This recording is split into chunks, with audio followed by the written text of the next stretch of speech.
el gusto, el placer de estar de nuevo en nuestro living para recibir a Hernán Lambers, el famoso y querido escritor cordobés que retoma su columna después de haber estado un par de meses de vacaciones en enero y febrero. Renovadísimo, Lambers. Gracias por venir. ¿Qué tal? ¿Cómo estás? Estar de nuevo acá contando algunas de esas historias, ¿no? Que uno a veces olvida, pero que en general nos ayudan a acordarnos los cordobeses y los argentinos de lo que fuimos alguna vez, ¿no? Nos olvidamos, o en mi caso, desconocemos en realidad. Sí. Mucho de lo que vos contás, yo no lo Yo te conozco. sigo en Facebook, donde tenés miles de seguidores y tus historias son atrapantes, realmente. Todo lo que contás es atrapante. Hoy venís con la historia de la visita del general francés Charles de Gaulle acá a Córdoba. Córdoba, Argentina, Claro. Córdoba. Bueno, De Gaulle, ¿quién era De Gaulle? De Gaulle, después de Napoleón, es el mayor héroe de la nación francesa. De Gaulle fue un personaje que cuando entran los alemanes en la Segunda Guerra Mundial a Francia, en 2 semanas logran hacerlas rendir y uno de los pocos que no se rinde es De Gaulle. De Gaulle se va a Londres y desde ahí hace un llamamiento a que se le unan a los franceses que puedan en Inglaterra y formen un ejército francés, ¿no? Y bueno, después se transforma en presidente por muchos años de Francia y viene a Argentina, en una gira viene a Buenos Aires y viene a Córdoba. como presidente de Francia. Como presidente de Francia. Wow. O sea, teníamos el más grande de los héroes de la Segunda Guerra Mundial visitándonos. De Gaulle había quedado muy impactado por haber visto el ejército de Hitler desfilar debajo del Arco de Triunfo, ¿no? En el Arco de Triunfo, ese monumento tan famoso, está grabada el nombre de un general famoso de Napoleón que tiene descendientes acá en Barrio General Paz. Sí, es algo que no es tan conocido, pero el general Montbrun, o Montbrun, Louis Montbrun es antepasado de Luis Montbrun, que vive acá, o vivía hasta hace poco en Barrio General Paz. Bueno, les decía, viene De Gaulle y pasa, él había quedado muy impactado cuando vio desfilar a las tropas alemanas debajo del Arco de Triunfo bajo una marcha que había compuesto un argentino, la famosa marcha de San Lorenzo, una marcha impactante. ¿Y por qué sonaba la marcha de San Lorenzo en ese momento en la Segunda Guerra Mundial? Vos sabés que la marcha de San Lorenzo la hizo un negro, el negro Cayetano Silva, un hijo de esclava que compuso una marcha, la vende a Alemania y los alemanes la hacen suya y los ingleses también. Cuando asume el rey en Inglaterra en 1911, lo hace bajo la marcha de San Lorenzo, los sones de la famosa marcha que cantábamos en la escuela todos. Actualmente en el Palacio de Buckingham, hace más de 100 años, el cambio de guardia famoso que se hace todos los días se hace bajo la música de la marcha de San Lorenzo. Che, pero yo no tenía conocimiento de eso. San Lorenzo, Cayetano Silva era policía y músico en Rosario y dirigía la banda de Venado Tuerto. Ajá. Estas imágenes son de cuando estuvo en Córdoba, ¿no? Sí. ¿Por qué? Sí. ¿Por qué se te violentaron?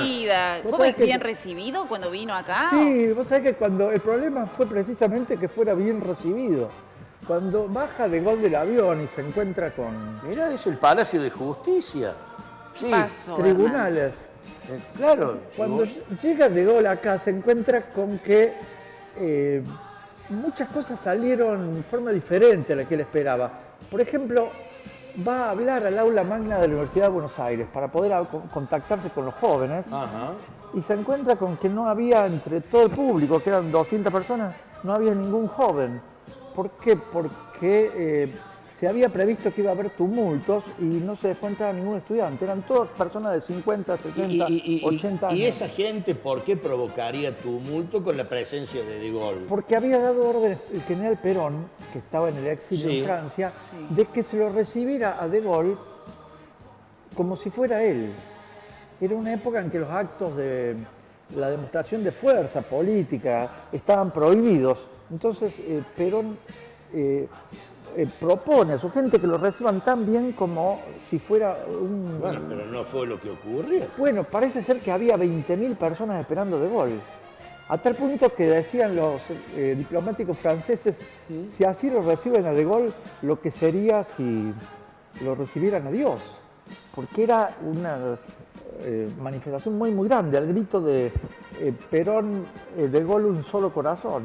¿Y por qué dice De Gaulle y los cabritos de Quilino? Porque él llega a Córdoba, el presidente del país era don Arturo Humberto Illia. Exactamente. ¿Y el gobernador de Córdoba en esa época quién era, en el 64?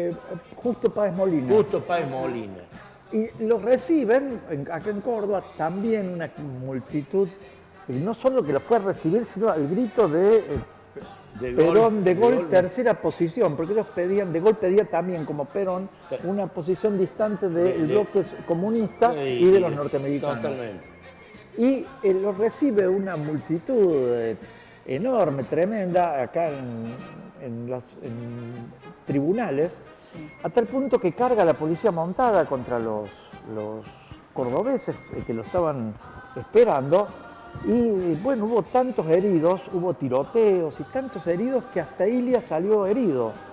Le rompieron el vidrio del coche presidencial y se tuvo que hacer atender las heridas por la situación que se generó. Eran años pesados, eran el año 64. A De Gaulle lo agasajan en el Salón de los Pasos Perdidos en tribunales y le ofrecen una comida que sorprende mucho, los famosos cabritos de Quilino. Sí. Los cabritos de Quilino parece ser que tienen un sabor especial, Sí, quizás por su cercanía a las salinas, Sí. los pastos tienen cierta característica especial, Sí. pero quedó tan impactado que a lo largo de muchas entrevistas hizo conocer a los famosos cabritos de esa zona del norte de Córdoba que los franceses obviamente no conocían, ¿no? Puso un poco a Quilino en el mapa de la gastronomía mundial por unos momentos. Pero De Gaulle tenía otro problema, que era a dónde iba a dormir en Córdoba. Apa. Porque él tenía un problema de seguridad. A De Gaulle lo querían matar. ¿Por qué? Porque él había entregado y había dictado la independencia de Argelia. Argelia es un país tan grande como Francia que está al sur de Francia, al norte de Europa. Y ahí había 1 millón de franceses viviendo. Era una colonia francesa, pero con muchos franceses. Sí. Y había militares que no querían entregar lo que en ese momento era la mitad de Francia. Y una organización militar, la OAS, atenta 2 años antes que venga a Córdoba contra De Gaulle. Le disparan a él y a su esposa 187 balazos, 18 pegan en el auto de Gaulle, le revientan las cubiertas del auto, un atentado que le hicieron una veintena de militares, ¿no?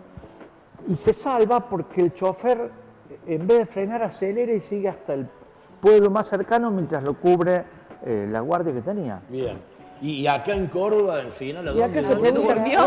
¿a dónde lo hacemos parar? Quiero el edificio más seguro. Incluso en el atentado ese del que estoy hablando, basado en eso se filmó la famosa película El Día del Chacal.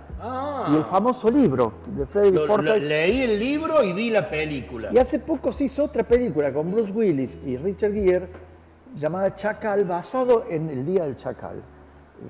Chacal era el sobrenombre que tenía uno de los que intentó asesinarlo, que lo terminaron fusilando al que lo quería asesinar.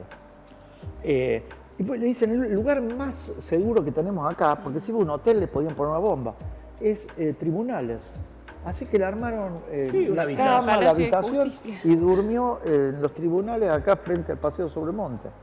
También De Gaulle fue a visitar la fábrica ICA, porque era ICA Renault, que era de capitales franceses. De Gaulle tuvo también otro pequeño problema que hizo que en el diario Le Monde, que es el más famoso de Francia, se pusiera una nota muy grande que decía De Gaulle está furioso. ¿Por qué? Porque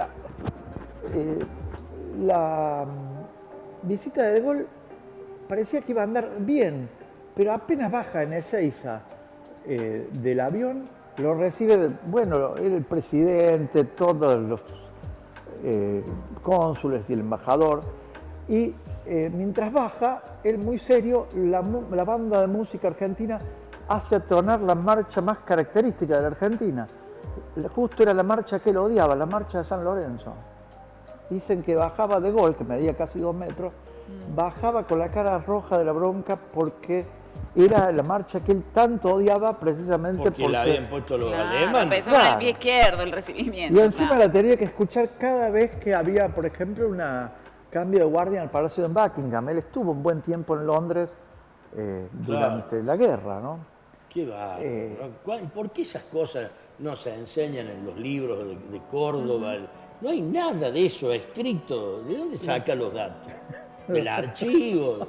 No, pero me lo encuentro por ahí porque me llaman la atención, ¿no? A veces uno ve noticias que a veces no se corresponden tanto con lo que uno ha leído, ¿no? Como por ejemplo, leí ayer la fuga del Marqués de Sobremonte a Córdoba. Sí. En realidad no fue una fuga, vino a buscar soldados, 3.000 soldados, y volvió a Buenos Aires a todo lo que da. En 47 días vino a caballo y volvió con 3.000 cordobeses. Bien. Que llevaba a pelear a las invasiones inglesas y no lo dejaron luchar, lo detuvieron. Puede ser un lindo tema para tu próxima visita. Sobremonte, me encantaría. Lo que yo digo y recalco es que me parece que en los libros de Córdoba, de primaria o inicio de secundaria, podrían en algún lado contar estas cosas de Córdoba tan lindas, tan ricas, que no las sabe nadie o muy poca gente. Y a los chicos estaría bueno decirle que vino un presidente francés acá y cómo se llamaba y que había estado en la Segunda Guerra Mundial.